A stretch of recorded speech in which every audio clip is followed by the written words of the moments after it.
존중과 배려란 무엇인가 제가 이제 사전을 한번 찾아봤더니 존중이란 높이어 귀중하게 대한다, 그런 의미를 가지고 있습니다. 그리고 배려란 무엇이냐면 도와주거나 살펴주려고 마음을 쓴다, 이렇게 되어 있습니다. 저와 여러분이 존중과 배려를 잘하는 사람 되기를 소망합니다. 아멘, 아멘. 제가 남자와 여자의 생각의 차이라고 하는 그 그림이 있어가지고 제가 준비를 해봤습니다. 여러분들에게 보여드리기 원하는데, 첫 번째 그림 한번 보겠습니다. 첫 번째 그림.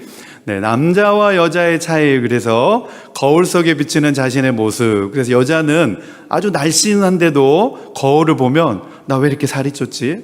나 왜 이렇게 뚱뚱하지? 그렇게 생각한다는 거예요. 날씬한데도. 반면에 남자들은 뱃살이 막 접혀 있는데 거울을 보면서 오, 초콜릿 복근이 생겼네, 이렇게 감탄을 한다는 거예요. 그래서 남자와 여자의 생각이 이렇게 다르다는 거예요. 두 번째 그림입니다. 옷을 입을 때 여자들은 옷장에 막 옷이 막 쌓여 있어요. 그런데도 오늘 외출하려고 보면 야, 어떻게 입을 옷이 하나도 없냐, 다 갖다 내버려야 돼. 다 쓰레기야. 이렇게 입을 옷이 하나도 없네, 이렇게 생각한다는 거예요. 그런데 남자들은 한 벌만 제대로 있어도 오, 좋아, 이번 주는 버틸 수 있겠구만, 이렇게 생각한다는 거예요. 우리 충형제가 급 공감을 하는 거 보니까 급 공감을 하는 거 있어요. 자, 다음 그림입니다. 다음 그림은 이제 더 심하죠, 그렇죠? 자, 씻기 전에 남자와 여자의 모습. 남자들은 안 씻으면 거의 사람이라고 보기 어렵죠, 그렇죠? 짐승에 가까운 모습이죠. 그래서 이제 하도 이제 보다 못해서 이제 엄마가 야, 좀 씻어라, 좀 냄새나고 좀 안 씻은 지 얼마 됐냐, 좀 씻어라 해가지고 이제 씻으면 이제 씻고 난 다음에 저렇게 되죠, 그렇죠? 네, 새 사람이 되죠, 그렇죠? 옛 사람은 가고 보라 새 것이 되었도다, 짠, 이렇게 이제 바뀝니다. 대신에 이제 여자는 씻기 전에 신데렐라처럼 예뻐요, 그렇죠? 그런데 이제 씻고 나면 저녁이 되면 이제 남자들이 그러죠. 누구세요? 이렇게 되죠. 못 알아보죠, 그렇죠? 이렇게 된다는 겁니다. 그래서 이렇게 다르답니다. 남자와 여자의 생각도 다르고 또 행동도 다르고 모습도 다른데, 특별히 이제 그런 일이 있어요. 이제 결혼하신 부부가 이제 남자와 여자가 이제 주차장에 이제 들어갈 때에 이제 주차장에 보면 한 자리가 이제 파킹plat이 딱 비어 있어가지고 옆에 타 있던 아내분이 저기 주차해, 저기 자리 있어, 이렇게 말하면 남자들은 거기다 절대 주차 안 한답니다, 그렇죠? 무슨 일이 있어도 주차를 안 해, 그렇죠? 돌고 한 3바퀴 돌아가지고 자기가 마음에 드는 곳에 딱 주차한다 그러잖아요. 그런 경험이 없으신가 봐요. 그래서 왜 그런가 이렇게 봤더니 이제 여자 입장에서는 남자를 도와주려고 저기 주차 공간이 있어, 저기다 주차해, 이렇게 말하는데, 남자들은 또 자존심 빼면 시체잖아요, 그렇죠? 자존심이 있어가지고 나도 눈이 있어, 이렇게 생각해가지고 거기다 절대 주차 안 한다는 거예요. 만약에 이제 우리 중에는 이런 남성분이 한 분도 안 계시리라고 생각하지만, 혹시라도 주변에 이런 분들이 계시면 묶어놓고 돌봐드리길 바랍니다. 잘 묶어놓고 잘 돌봐드려야 됩니다. 이게 무슨 말이냐면 서로의 존중과 배려가 필요한데, 또 남자와 여자들의 입장에서는 그 존중과 배려가 또 다르게도 생각되어질 수 있다라고 하는 내용을 재밌는 이야기를 통해서 이제 보여주고 있습니다. 오늘 말씀에 보면 이 말씀 가운데서 존중과 배려에 대한 그 내용을 우리가 생각을 해보게 됩니다. 우리 첫 번째 주제로 한번 살펴보려고 하는 주제는 우리 다 함께 읽겠습니다. 시작. 예루살렘 교회 안에는 그리스 말을 하는 유대인들과 히브리 말을 하는 두 부류의 유대인들이 있었지만 그들은 서로 존중하고 배려를 하였습니다. 그랬습니다. 예루살렘 교회 안에는 두 부류가 있었는데 그리스 말을 하는, 헬라어를 말하는 유대인들이 있었고, 반면에 히브리 말을 하는 유대인들이 있었습니다. 그 말은, 두 말은 서로 다릅니다. 다른 거 아시죠? 다른다는 거 아시죠? 사도행전 우리 6장 1절입니다. 사도행전 6장 1절 우리 같이 읽겠습니다. 시작. 이 시기에 제자들이 점점 불어났다. 그런데 그리스 말을 하는 유대 사람들이 히브리 말을 하는 유대 사람들에게 불평을 터뜨렸다. 그것은 자기네 과부들이 날마다 구워 음식을 나누어 받는 일에 소홀히 여김을 받기 때문이었다. 그랬습니다. 교회 공동체 안에 말이 다르는 거예요. 네, 헬라 말을 사용하는 부류가 있고 히브리 말을 사용하는 부류가 있다 보니까 말이 안 통하다 보니까 이 헬라 말을 사용하는 그 부류의 사람들이 음식을 구제하는 일에 소홀히 여김을 받게 된 거예요. 말이 안 통하다 보니까. 예, 그러다 보니까 이제 왜 우리 한 번도 아니고 두 번도 아니고 계속해서 그렇게 되니까 헬라 말을 하는 사람들이 이제 불평을 터뜨리게 되었다는 거예요. 그 내용입니다. 자, 제가 한번 보여드릴게요. 히브리 말과 헬라 말. 자, 이렇게 이제 위에는 히브리어고 아래는 헬라어인데 한번 다 읽어보겠습니다. 시작. 네, 그럴 줄 알았습니다, 제가. 네, 히브리어는 오른쪽부터 읽어야 됩니다. 오른쪽. 네, 오른쪽부터 읽어야 됩니다. 네, 왼쪽부터 읽으신 분들은 반성하시기 바랍니다. 네, 오른쪽부터. 오른쪽부터.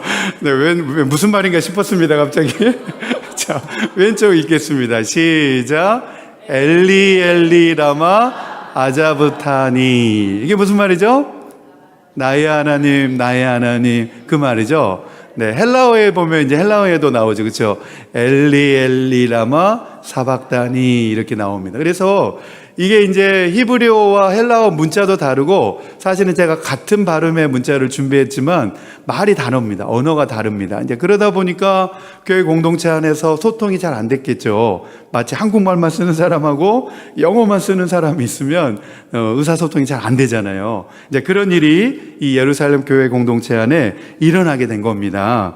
특별히 히브리파 사람들은 예루살렘에서 태어난 사람들이에요. 그러니까 이제 이 사람들은 히브리 말만 사용하겠죠. 그리고 헬라파 사람들은 어떤 사람들이냐면 이 사람들은 예루살렘에서 떠나서 각처에 다니면서 사는, 각처에 살다가 이제 예루살렘에 돌아가야 되겠다 해가지고 돌아온 사람들. 그러니까 각 나라에 흩어져 살다가 예루살렘으로 돌아온 사람들이에요. 그러니까 이 사람들은 사실은 히브리 말보다는 헬라 말이 더 편한 거죠.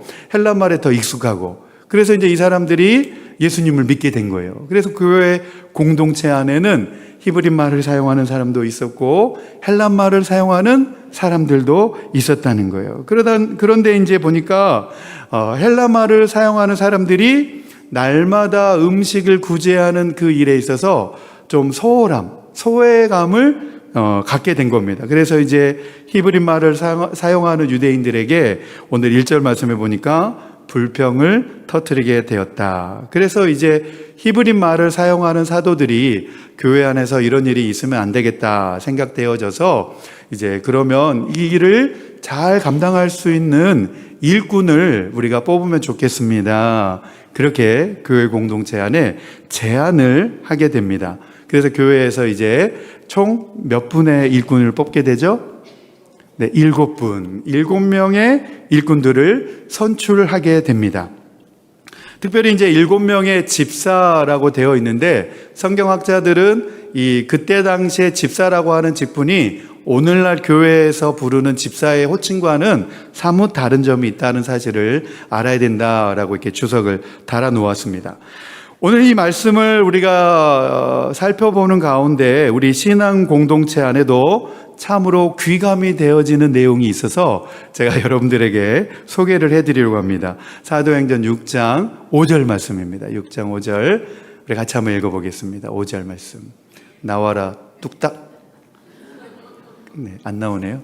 6장 5절 네, 나왔습니다. 같이 읽겠습니다. 시작.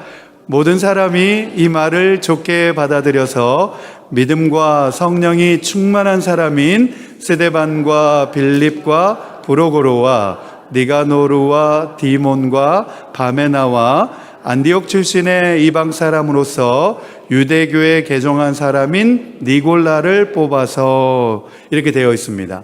여기에 이제 나오는 7명의 사람들은 다 어떤 이름이냐면 헬라 말입니다.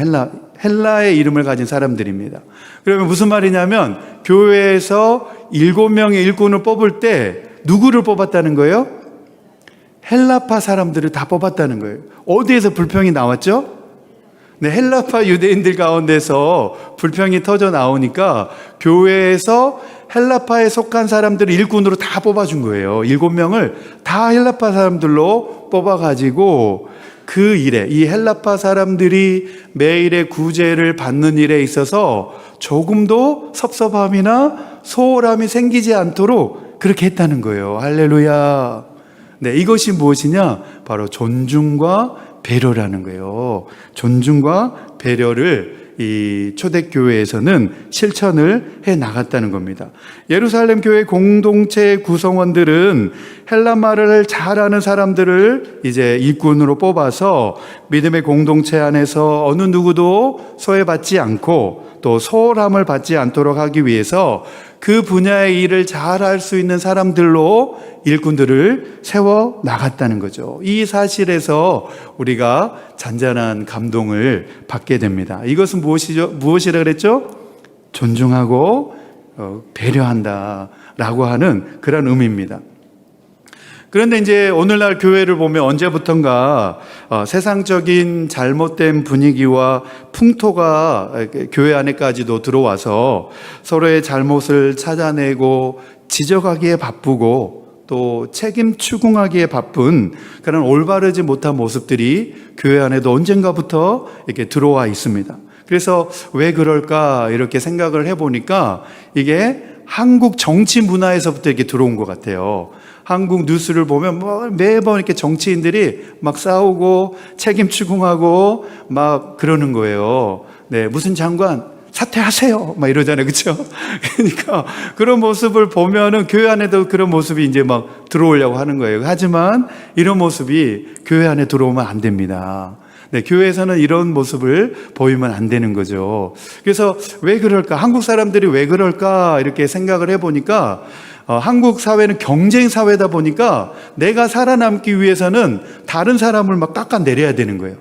내가 주목받고 내가 다른 사람들로부터 인정받기 위해서는 다른 사람들을 막 깎아내려야 되는 거예요. 그런 풍조가 이제 한국 사회에 있는 거예요. 그래서 그런 풍조가 원래 우리 한국 사람의 정서는 아닌데 이게 언제부터 시작이 됐을까 이렇게 쭉 생각을 해보니까 이게 일제시대부터 이런 잔재가 남아있는 거예요. 일제시대 때는 다른 사람을 고발해야 막 내가 살아남잖아요. 그래서 이게 되게 안 좋은 모습인 것 같아요. 그래서 우리가 이런 일은 복음의 정신과도 다소 동떨어진 자세고 그리스도의 보혈의 공로로 구원받은 사람의 태도와는 사뭇 다른 모습이라는 거예요. 그래서 교회 안에서는 우리가 서로 정죄하고 비판하고 그렇게 해서는 안 된다는 겁니다. 네, 한번 따라해 봅시다. 비판과 정죄는 나의 몫이 아닙니다.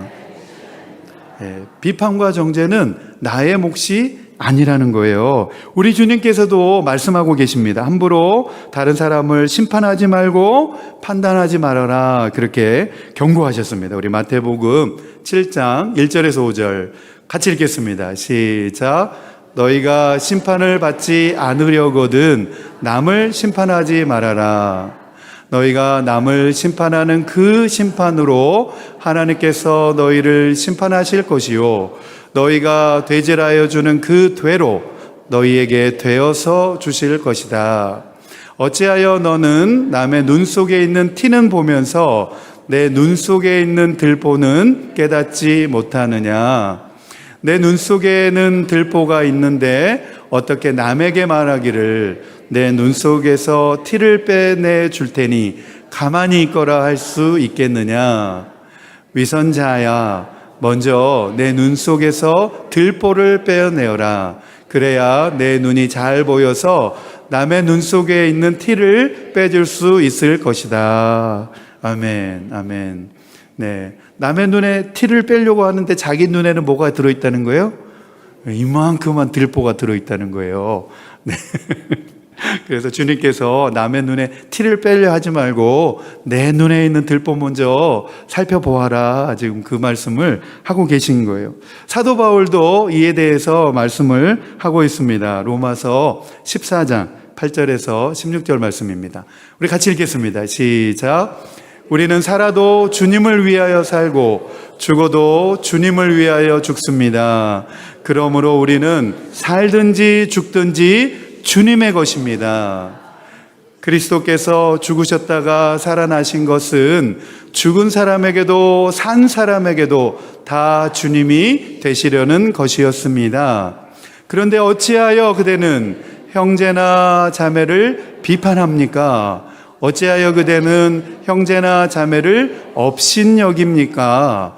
우리는 모두 다 하나님의 심판대 앞에 서게 될 것입니다. 성경에는 이렇게 기록되어 있습니다. 주님께서 말씀을 하신다.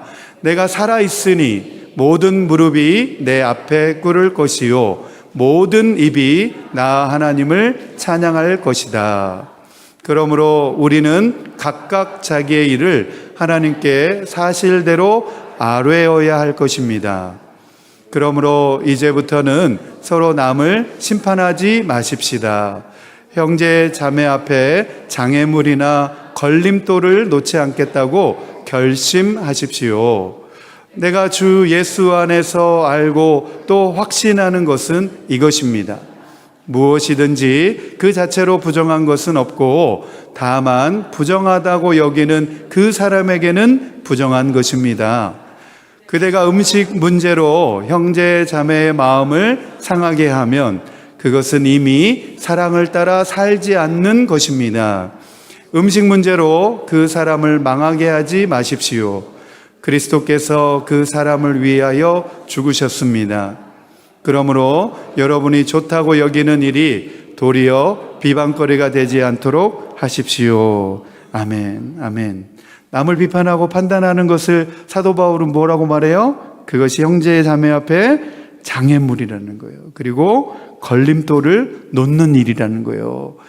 그래서 말하잖아요. 그대가 무엇이기에 하나님의 구원받은 사람에게 넘어지게 하고 실족하게 하느냐. 지금 사도 바울이 그렇게 권면하고 있는 거예요. 할렐루야. 네, 저와 여러분이 형제자매의 마음을 아프게 하지 않았으면 좋겠습니다. 아멘, 아멘. 네, 사도 바울 역시도 이 결연한 의지로 성도들에게 이렇게 권면하는 것을 우리가 보았습니다. 특별히 이제 CGN TV 사장으로 계시다가 목사님이 되셔가지고 지금 이제 목회하고 계신 목사님이 이런 제목으로 이제 묵상글을 이렇게 올려놓은 것을 보면서 저도 읽으면서 많이 공감이 되었습니다. 비판은 내가 옳기 때문이 아니라 교만에서 시작이 됩니다. 이런 제목으로 이제 글을 올려놓으셨더라고요. 그래서 이제 제가 여러분들에게 소개를 해드리려고 합니다. 사람이 전혀 분별하지 않거나 판단하지 않고 살 수 없습니다.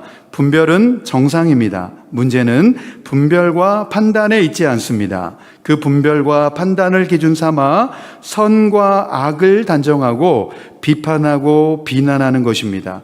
이것이 심각한 문제입니다. 그렇게 이야기를 합니다. 맞죠? 우리가 판단하는 건 뭐예요? 나는 옳고 그대는 옳지 않다. 지금 이거 선악간에 우리가 판단한다는 거예요. 그런데 선악간에 판단하는 것은 하나님이 하시는 거예요. 우리가 하지 말라는 거예요. 그러면서 이제 이렇게 또 이야기를 합니다. 첫째는 누군가의 비판의 기준으로 삼은 분별과 판단이 객관적이거나 공정하지 않습니다. 내가 보고 들었다고 해서 그것이 모두가 다 진실은 아닙니다. 그랬습니다.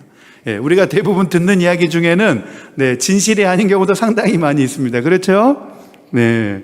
둘째는 내가 비판하는 대상이 내 소유가 아닙니다. 특히 같은 신앙 공동체 안에 있다면 그는 형제요 자매입니다. 비판의 대상이 아닙니다. 그랬습니다. 한번 따라해 볼까요? 형제 자매는 사랑의 대상입니다. 네, 정말 맞습니다. 그래서 비판은 내가 옳기 때문이 아니라 내가 우월하다는 그 교만 가운데서 시작이 됩니다. 이것은 죄 중에서도 질이 아주 나쁜 죄입니다. 이렇게 이야기를 합니다. 왜냐하면 그렇게 비판하고 판단하는 것이 자기의 교만에서부터 나오는 것이기 때문에 이 목사님이 말하는 것은 그것이 아주 좋지 못하다, 그렇게 말씀하고 있습니다. 셋째로는 우리 모두가 결국에는 하나님 앞에, 하나님의 심판대 앞에 같이 서야 할 존재입니다. 다 우리가 심판대 앞에 서야 될 존재인데 아마 녹음기가 그때 돌아가겠죠.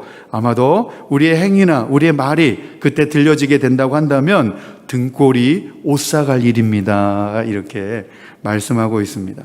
네. 그러면서 이제 마지막으로 목사님이 뭐라고 이제 결론을 내리고 있냐면, 매사에 비판하지 않는 것이 하나님께서 우리를 대접하는 방식이라는 거예요. 하나님은 우리를 비판하지 않으신다는 거예요. 그런데 만약에 하나님이, 우리가 하는 그 비판으로 하나님 우리를 비판한다고 한다면 이 자리에 어느 누구도 살아 있을 수가 없다는 거예요. 살아있는 사람이 아무도 없을 것이다 라는 그런 이야기를 하고 있습니다. 그렇다면 우리 모두는 이 예루살렘 교회 공동체가 보여주었던 삶의 모범처럼 우리가 서로 존중하고 또 우리 형제 자매된 이들을 우리가 배려하면서 우리가 그렇게 같이 믿음 생활할 때에 우리 공동체에 이것이 믿음의 능력이 되어지는 줄로 믿습니다. 네, 우리 첫 번째 적용을 위한, 실천을 위한 적용입니다. 첫 번째 같이 읽겠습니다. 시작. 존중과 배려가 우리 믿는 사람들의 능력이 됨을 바로 알고 믿음의 형제 자매가 된 지체들을 존중하며 사랑으로서 섬기겠습니다. 아멘. 아멘. 그렇게 하시겠습니까?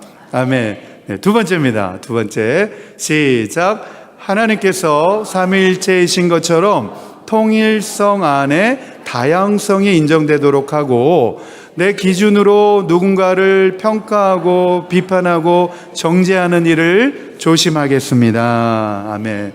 우리가 그 사실을 잘 알아야 되는데 나는 옳고 그대는 옳지 않다, 이런 생각을 가지면 안 됩니다.